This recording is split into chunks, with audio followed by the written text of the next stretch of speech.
اللہم صلی علی محمد و آل محمد وجل فرجہم اجمعین ان اللہ و ملائکتہ یصلون علی النبی یا ایھا الذین آمنوا صلوا علیہ وسلموا تسلیما۔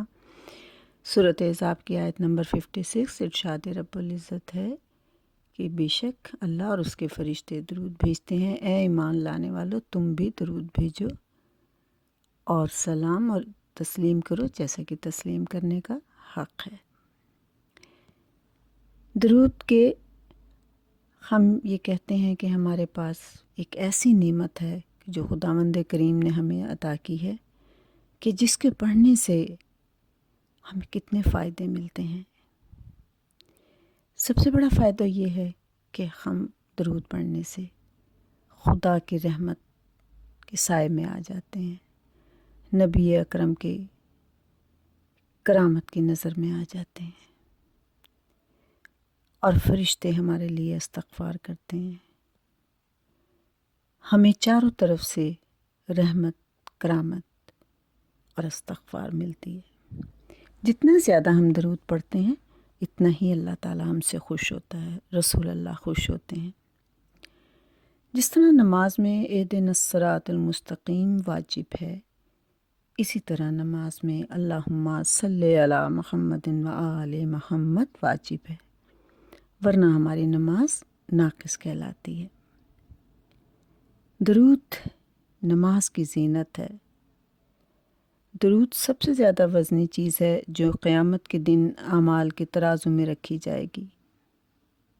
جب میزان پر ہمارے اعمال تولے جائیں گے اور اگر ہمارے پاس نیکیوں کی کمی ہوگی تو پھر رسول اللہ صلی اللہ علیہ وآلہ وسلم وہ درود کا پرچہ جو کہ ہم پڑھتے ہیں اور فرشتے لے جا کر رسول اللہ صلی اللہ علیہ وآلہ وسلم کی خدمت میں پیش کرتے ہیں، تو جب ہماری نیکیوں کے پلڑا کم اگر ہوگا تو پھر وہ درود رکھ دیں گے اور ہمارا اعمال وزنی ہو جائیں گے، نیکیوں کا پلڑا بھاری ہو جائے گا۔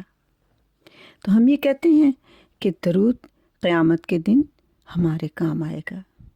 یہ تقرب خدا ہے، یہ تقرب رسول ہے۔ درود پڑھ کر اپنی مشکلوں کا حل ڈھونڈتے ہیں۔ درود ایسی خوشبو ہے جو انسان کے منہ کو معطر کر دیتی ہے۔ درود ڈھال ہے دشمنوں کے حملے کا۔ درود ہمیں مصیبتوں اور بلاؤں سے محفوظ رکھتی ہے۔ درود شیطان کو دور کرنے اور شیطانی وسواس دور کرنے میں مجرب ہے۔ درود استجابت دعا کے لیے لازمی ہے، ورنہ دعائیں بارگاہ خداوندی میں پہنچ ہی نہیں سکتی۔ جب بھی ہم کوئی دعا مانگیں تو ہمیں دعا مانگنے سے پہلے اور بعد میں ہمیشہ درود پڑھنا چاہیے، کیونکہ درود اگر ہم شروع میں اور آخر میں پڑھتے ہیں تو ہماری دعا قبول ضرور ہو جاتی ہے۔ درود انسان کی شفاعت کا ذریعہ ہے۔ درود پل صراط کا نور ہے۔ بہترین ذکر الہی درود ہے۔ درود کثرت سے اگر ہم پڑھیں تو ہمیں پیغمبر اکرم کی زیارت کا شرف نصیب ہو جاتا ہے۔ درود آتش جہنم کی سپر ہے۔ درود قبر کی تنہائی میں انسان کی دوست ہے۔ درود عالم برزخ میں ہمارے کام آئے گا۔ درود پروانہ جنت ہے۔ درود خدا کی طرف سے رحمت و برکت ہے، فرشتوں کی طرف سے گناہوں کا پاک کرنا اور لوگوں کی طرف سے دعا ہے۔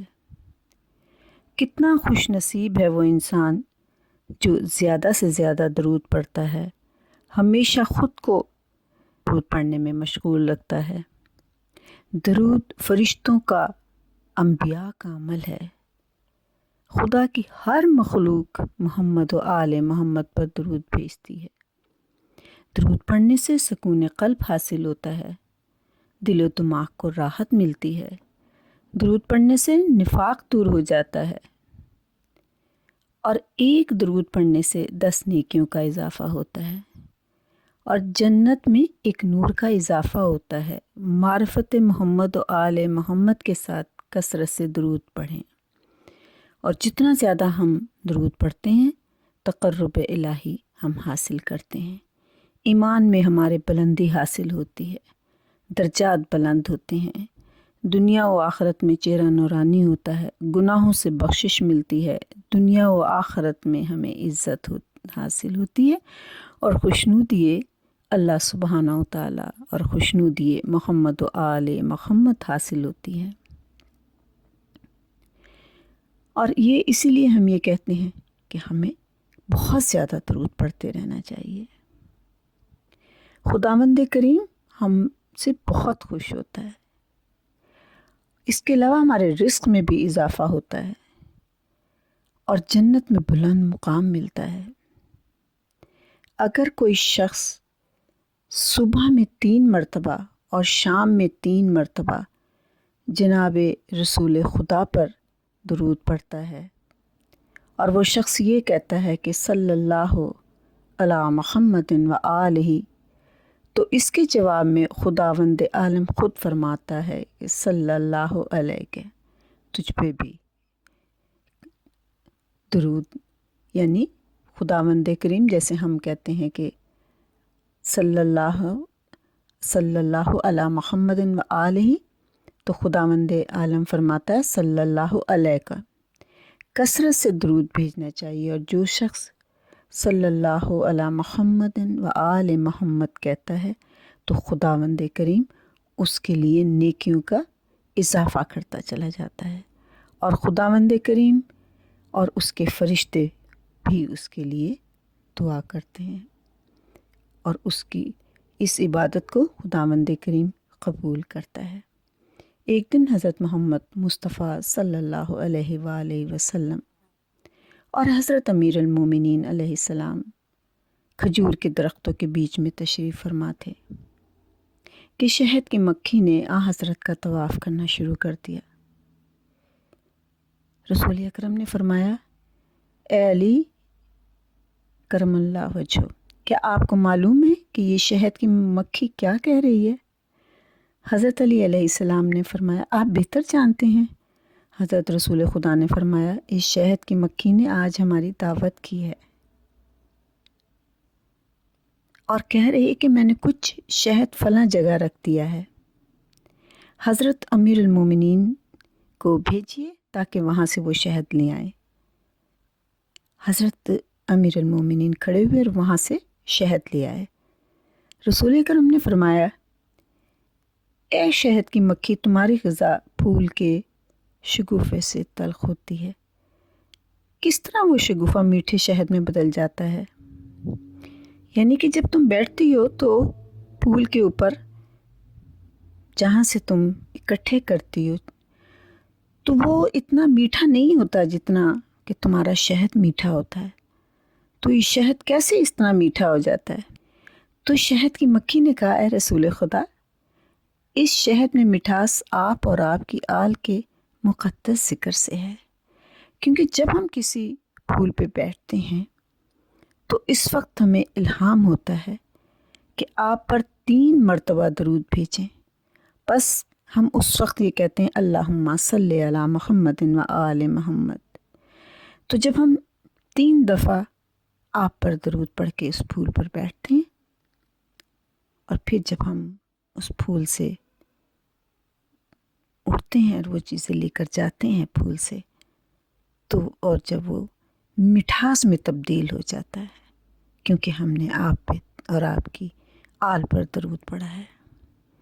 آپ کی اور آپ کی آل پر صلوات بھیجنے کی برکت سے ہمارا شہد میٹھا ہو جاتا ہے۔ خداوند کریم ہمیں توفیق عطا کرے کہ ہم زیادہ سے زیادہ درود پڑھیں تاکہ ہماری عاقبت بخیر ہو، اور ہمیں قبر کی تنہائی میں اور برزخ میں اور آخرت میں اور میزان میں درود ہمارے کام آئے۔ اللہم صلی علی محمد و آل محمد و عجل فرجہم اجمعین۔ بار الہ ہمارے ذکر کو قبول کر لے، جو اس دنیا سے چلے گئے ہیں انہیں معاف کر دے، اور ان کی قبروں کو نور محمدی سے منور کر، مقروض کے قرض ادا کر، جن کے گھر میں رزق کی تنگی ہے انہیں رزق عطا کر، پریشان حال کو مدد کر، بیماروں کو صحت کلی عطا کر، بے اولاد کو اولاد عطا کر۔ اللہم صلی علی محمد و آل محمد وعجل فرجہم اجمعین۔ خوش رہیں، آباد رہیں۔